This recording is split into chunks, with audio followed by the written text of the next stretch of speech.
The Echo Room, Part 1. The first time Liam heard the voice, it was just past midnight. He'd been sitting at his desk, staring at the blinking cursor on his laptop, when a faint murmur cut through the oppressive silence of the house. He froze. The only sound was supposed to be the quiet hum of the heater, yet there it was again. A voice, distant but unmistakable. He'll never see it coming. The words sent a chill down his spine. Liam West was a man who prided himself on control. A celebrated author of psychological thrillers, he had retreated to this isolated house deep in the woods to finish his next bestseller, a move he considered necessary to escape the distractions of city life. The rental property had been a bargain, a sprawling 19th century estate, weathered but charming, perched on the edge of a frozen lake. The real estate agent had mentioned something about the previous owner disappearing, but Liam had dismissed it as an attempt to add mystique. He wasn't one to spook easily. But now, as he sat in his study, heart pounding, he realized the house wasn't as empty as it seemed. He's alone. It'll be easy. The voice came again, this time clearer, closer. Liam pushed his chair back, the wooden legs scraping against the floor. He scanned the room, his breath fogging in the cold air. The voice, it wasn't coming from outside. It was coming from inside. He followed the sound, stepping cautiously into the hallway. The house had a labyrinthine layout, with narrow corridors, low ceilings, and creaky wooden floors. The voice led him to a door he hadn't noticed before, tucked behind a heavy bookcase. It was slightly ajar, revealing a dimly lit room beyond. Liam hesitated, every instinct screaming at him to turn back. But curiosity, that insatiable beast, pushed him forward. He stepped inside. The room was small and empty, its walls covered in peeling floral wallpaper. A single light bulb dangled from the ceiling, casting a sickly yellow glow. As Liam stepped further in, the door slammed shut behind him. "Hello?" he called out, his voice trembling. At first there was silence. Then the room responded. "He'll be dead by Friday." The voice was his own. Liam stumbled backward, his pulse racing. What the? Poison. It has to look like an accident. His knees buckled and he fell into the corner of the room, clutching his chest as the words reverberated around him.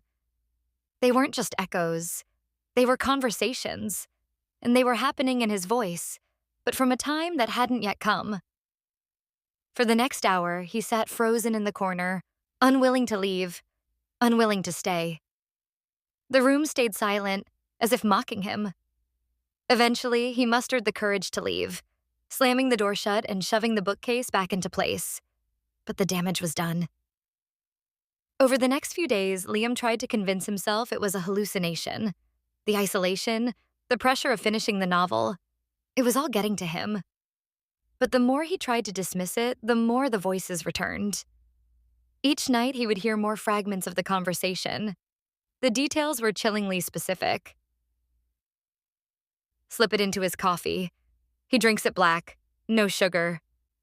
Make sure there's no trace. We can't afford a mistake. It wasn't just his death being discussed. It was planned. Liam began spiraling. He stopped writing, stopped eating, stopped sleeping. He scoured the house for hidden microphones or cameras, but found nothing. The voices seemed to come exclusively from that room, which he now called the Echo Room. He started recording the conversations with his phone, hoping to find clues about who was plotting against him. But each recording only deepened the mystery. No matter how many times he played them back, the voices never appeared. It was as if the room existed in a reality separate from his own. One night, unable to bear it any longer, Liam sat down at his desk and began piecing together the fragments of the conversations he'd overheard. He wrote them all down, every word, trying to form a timeline. That's when he noticed something strange. The details didn't just describe his murder. They described his current life. The coffee he drank, the house he lived in, the fact that he was staying there alone. It was as if the person plotting his death knew everything about him. And then it hit him. What if the person plotting his death was him? The idea was absurd, yet it gnawed at him. Liam had always written about unreliable narrators, about characters who couldn't trust their own minds. What if he was one of them? What if the echo room wasn't showing him the future, but his own fractured psyche? Desperate for answers, he returned to the room one final time. This time, he came prepared, with a flashlight, a notebook, and a knife tucked into his jacket.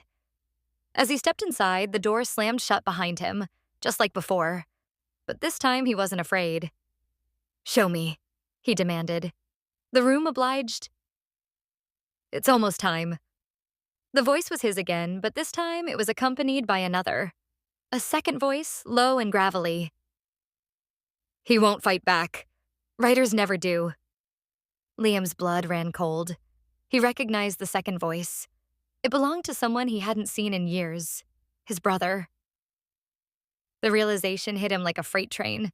His estranged brother, Michael, who had always resented Liam's success, who had vanished after a bitter argument years ago, who had once threatened to ruin Liam's life. The echo room wasn't a hallucination. It was a warning.